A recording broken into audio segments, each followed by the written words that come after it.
Halloween is one of the most exciting and fun holidays to ever exist, but sadly this year most of us won't be able to celebrate as we'd like. So today, let's raise our spirits by learning what makes this spooky day so special, as we show you 10 very interesting facts about Halloween. Let's get into it. The jack-o'-lantern might just be the most famous visual associated with Halloween. Every year, children and adults alike clamor to find the perfect pumpkin to carve into designs, ranging from the simple smiling face we've all known since childhood, to some truly elaborate feats of artistic gourd working. So you might be surprised to learn that the original jack-o'-lantern wasn't a pumpkin at all. The tradition traces back to an old Irish legend of a man called Stingy Jack, who invited the devil to have a drink with him. In a move perfectly befitting of a man with such a name, at the end of the encounter, Stingy Jack refused to pay for his drink. Instead, he somehow convinced the devil to transform himself into a coin, which Jack would then use to pay for the drinks. The devil, for some reason, agreed. Rather than paying for the drinks, however, Jack put the coin in his pocket next to a small silver cross, thus trapping the devil in coin form.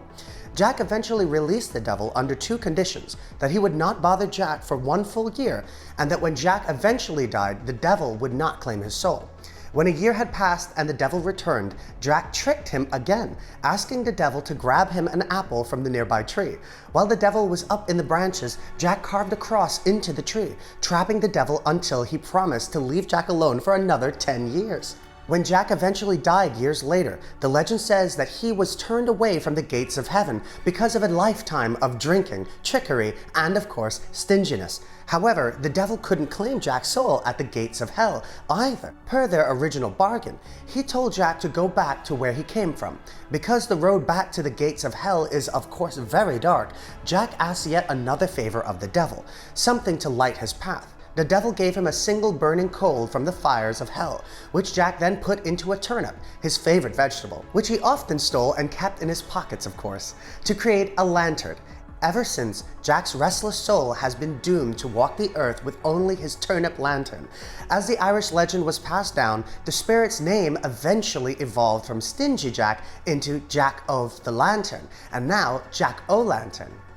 In honor of the spooky story around Halloween, people in Ireland and Scotland began carving turnips of their own and placing them in their windows. Others used potatoes, and in England, beets were popular during the tradition's early years. Finally, the practice made its way to America, where pumpkin carving was popularized. Halloween can be traced back thousands of years ago to the Celtic tradition of Samhain. This time of year, typically between the last days of October and first days of November, was meant to celebrate the harvest and usher in the darkest days of the year. It is also supposed to be the time of year during which the veil between the physical world and the spiritual world is at its thinnest.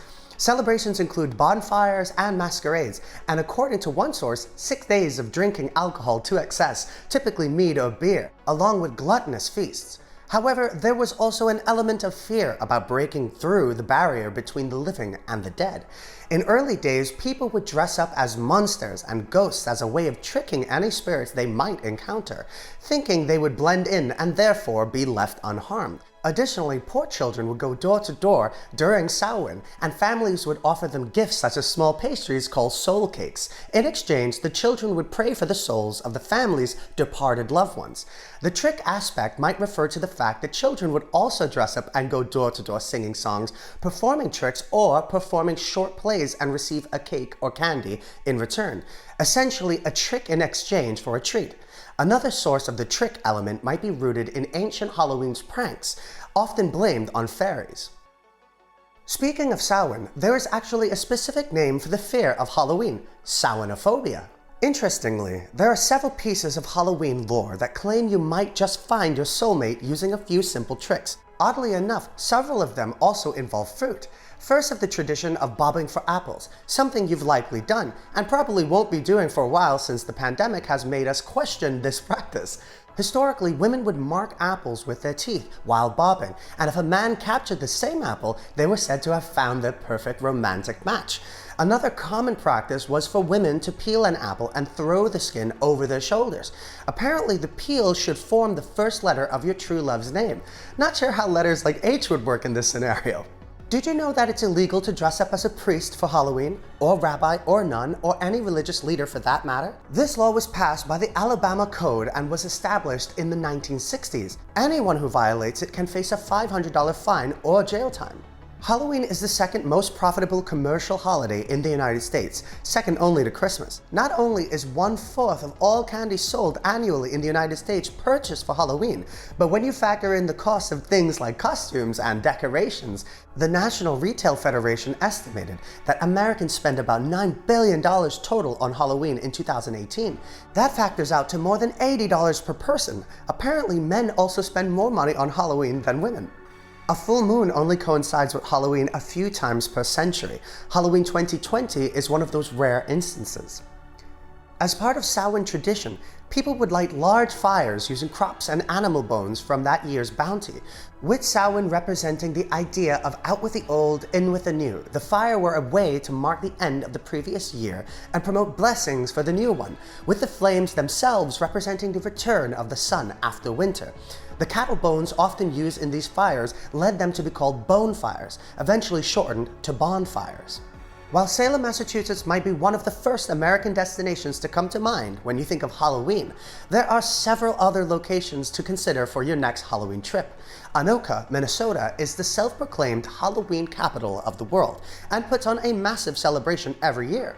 Illinois produced the largest number of pumpkins each year. And finally, New York City is home to the country's largest Halloween parade. The Village Halloween Parade in Greenwich Village involves elaborate costumes and puppets, a variety of performers, and typically more than 2 million spectators. Unfortunately, the event is canceled this year due to the pandemic. Speaking of cancellations, Halloween festivities in the United States came to a temporary halt several decades ago during World War II. Due to sugar rationing, it was unrealistic to make or sell candy or to go trick-or-treating.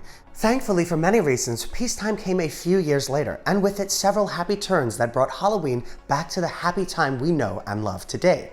Cartoons were apparently partially responsible for revitalizing the practice of trick-or-treating. In particular, Charles Schulz released 3 Halloween-themed Peanuts comic strips during October 1951 and the following year. Disney released a special Halloween short film featuring Donald Duck, who faces off against a witch alongside his trick-or-treating nephews, Huey, Dewey, and Louie. It seems the popularity of these beloved characters getting back into the Halloween spirit encouraged kids and families to do the same.